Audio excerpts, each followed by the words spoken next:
Welcome back to the deep dive. You know that moment-long day, maybe you're out with friends, settling in for a meal, and you reach for a drink. Mm-hmm. Maybe it's a cold beer, maybe it's a refreshing Coca Cola. It feels so automatic sometimes, It right? really does. A habit for many. Exactly. But have you ever really stopped to wonder which one is actually, less detrimental? Which one are you really reaching for? And what are the consequences down the line? It's a great question. So today we're diving into something many of you might have pondered. We're going to challenge some of those common assumptions about these everyday sips. That's right. And our mission today, really, is to objectively evaluate the health impacts.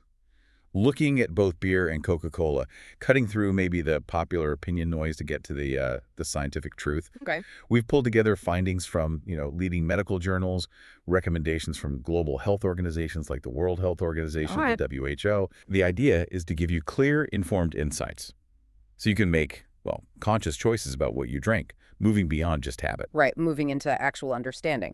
Okay, let's unpack this then. Before we even get to the effects, what exactly are we putting into our bodies? What's the basic makeup of, say, a typical serving of each? Yeah, good place to start because they're quite distinct. Let's begin with beer. It's fundamentally a fermented alcoholic beverage Okay. made from grains, mostly barley, plus hops, yeast, and water.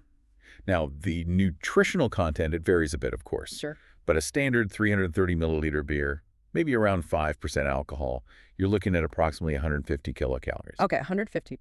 The alcohol itself is usually 12 to 15 grams, and then you've got carbohydrates, maybe 10 to 15 grams, plus a little protein, 1 or 2 grams. Mm. Interestingly, you do get trace amounts of some B vitamins like B6, niacin, and some minerals, magnesium, potassium, and those polyphenols from hops and barley. Yeah. They have some antioxidant properties. So it's not entirely empty calories then, but it sounds like the alcohol is really the main event here, the sort of defining characteristic. It absolutely is. The alcohol is, the primary component of concern, Right. especially when you drink too much. Right.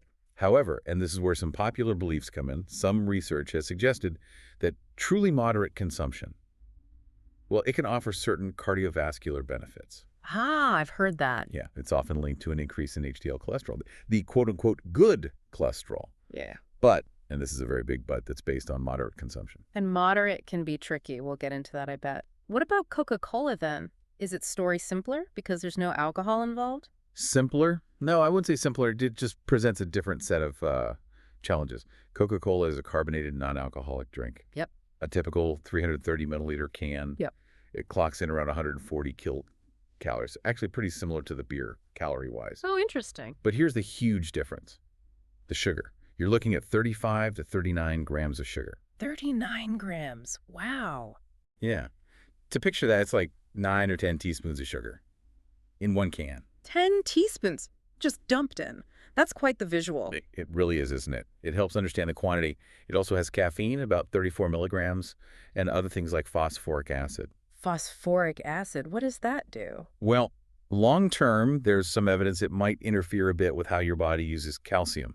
Important for bone health, Okay, quite a risk. Yeah, exactly. Plus artificial colors, flavors, stuff like Well. that. And crucially, unlike beer with its trace nutrients, Coke offers basically no essential nutrients, nothing beneficial. That amount of sugar is just staggering. Really highlights the caloric density, but in a very different way. It does. And that high sugar content, that's the single biggest health concern with regular Coke.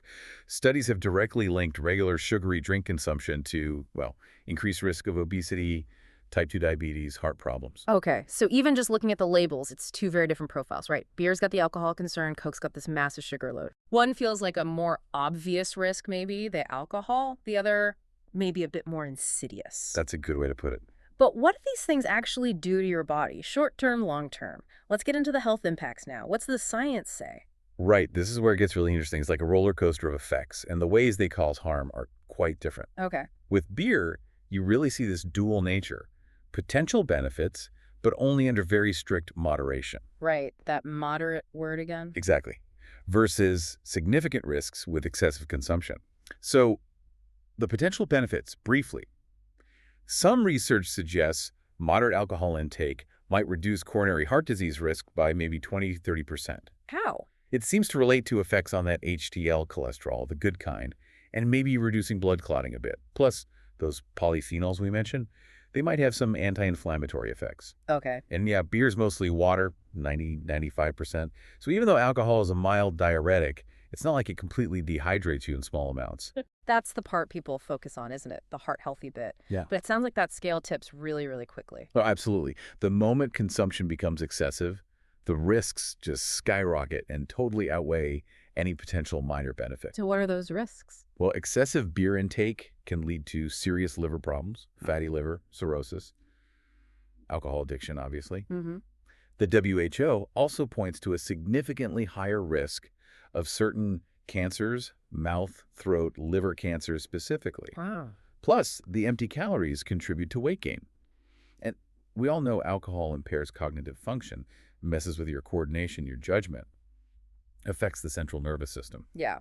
So my brief fantasy of beer being a health drink is probably just that, a fantasy. Those trace benefits seem pretty conditional. Very conditional, yes. It's a stark picture when you cross that line from moderate to excessive. Okay, so beer has this kind of tricky dual nature, but Coke, no alcohol, so it must be simpler, right? Or does that sugar load present its own complex, maybe even more widespread problem? It's definitely widespread. While Coke doesn't carry those immediate liver or neurological risks like alcohol, its sugar content, that brings a whole host of its own serious issues. Like what specifically? The link between sugary drinks and the rise in obesity and type 2 diabetes is just incredibly well established now. Right. Rock solid evidence. Right. Then there's dental health. That mix of phosphoric acid and all that sugar, it's brutal for tooth enamel. Leads to erosion, cavities, like a double whammy for your teeth. Ouch! The caffeine, too. Even moderate amounts can mess with sleep for some people, cause anxiety, maybe even lead to a mild dependence if you drink it all the time. And that phosphoric acid, again, remember the calcium link. There's research suggesting it might, over the long term, increase the risk of osteoporosis, weakening bones. It's a quiet thing, happens over years. So no direct liver hit like beer, but a whole different set of potentially pervasive systemic risks. Metabolic, dental, even skeletal. Exactly. The only real benefit is that quick sugar rush, which, let's be honest, Not really a health benefit, no. not at all. So yeah, no alcohol-related issues, but the trade-off is this significant, often silent impact elsewhere in the body. It's almost like a silent epidemic, the sugar thing. We don't feel it right away like too much alcohol. That makes sense. It's clear both have major downsides, just different kinds. Which brings us back to that word, moderation. We throw it around, but what does it actually mean here? What do the health organizations say for beer versus Coke? That's such a crucial point, because we see a very clear line for one and a much fuzzier, yet maybe more insidious guideline for the other. Okay. For beer, the WHO is quite specific. Moderate alcohol consumption means up to 1 standard drink per day for women and up to 2 for men. 1 or 2? What counts as a standard drink? Good question. It's roughly 10 grams of pure alcohol. So that translates to about a small glass of wine, maybe a single shot of spirits, or, yeah, about 1 330 milliliter can of average strength beer. Just 1 or 2 cans, max. That's probably less than many people think of as moderate. Very likely, yes. And anything beyond that, especially more than, say, 3 or 4 drinks a day, that's excessive, and the risks really climb fast. Okay, a clear line for beer. What about Coke? Is there an official moderate amount for soda? Well, this is fascinating. There aren't really official recommendations for how many sugary drinks you should have. Really? None. Not specifically like for alcohol. Yeah. Instead, the WHO focuses on added sugars overall in your diet. They recommend limiting added sugars to less than 10% of your total daily calories. Okay, 10% of calories. What does that mean in grams? For most adults, that's about 50 grams of sugar per day, max. 50 grams. Wait, didn't you say Coke has? Exactly. Here's where it hits home. A single can of regular Coke, with its 35 to 39 grams of sugar, that eats up 70 to 80% of your entire recommended daily limit for added sugars. Wow. Just 1 can? Think about that. Everyone listening, 1 small drink takes up almost your whole sugar budget for the day before you've eaten anything else. Right. It really puts the quantity in perspective. It shows how incredibly easy it is to blow past that sugar recommendation with just 1 beverage. Yeah. Especially when you think about all the other hidden sugars in processed foods. Yeah, it's everywhere. So this difference, a hard limit for alcohol versus this cumulative guideline for sugar, which is so easy to exceed, that's key when we compare the potential harm. Okay, so after digging into all this, Yeah. ingredients, effects, moderation, which one actually comes out as less harmful. I think many people might just assume alcohol is worse because the effects can be so immediate and obvious. Yeah, that's the common assumption. But this deep dive, it seems to suggest something maybe counterintuitive. It absolutely does. Yeah. And look, the answer depends heavily on context, quantity, your individual health, all that. Of course. But based on the overall evidence from the sources we looked at, we can say this. Yeah. In healthy adults, when consumed in truly moderate amounts, sticking to those WHO limits, Yeah.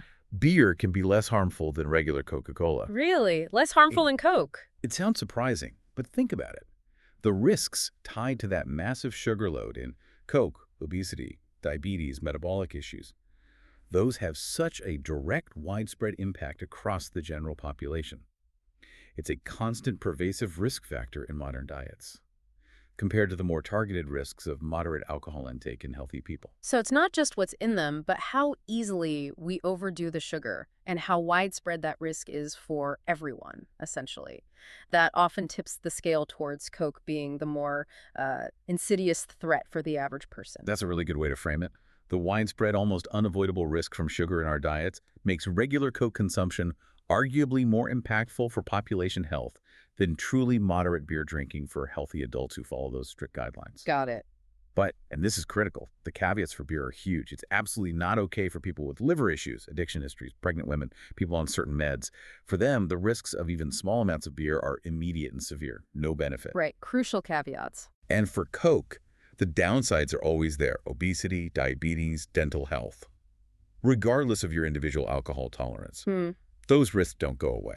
So if moderate beer can be less harmful for some, what's the ideal choice here? And what makes choosing harder for people, given these drinks are just everywhere? The ideal choice, the absolute best, hands down, it's plain water. Water. Simple. Or other non-caloric, non-alcoholic drinks. Unsweetened tea, sparkling water, maybe with some lemon.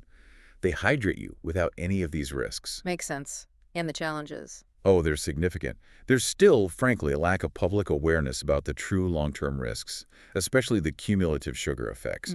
Both drinks are so deeply embedded in our culture, our social lives, it's hard to cut back. Yeah. Plus, affects vary hugely person to person: age, genetics, health status.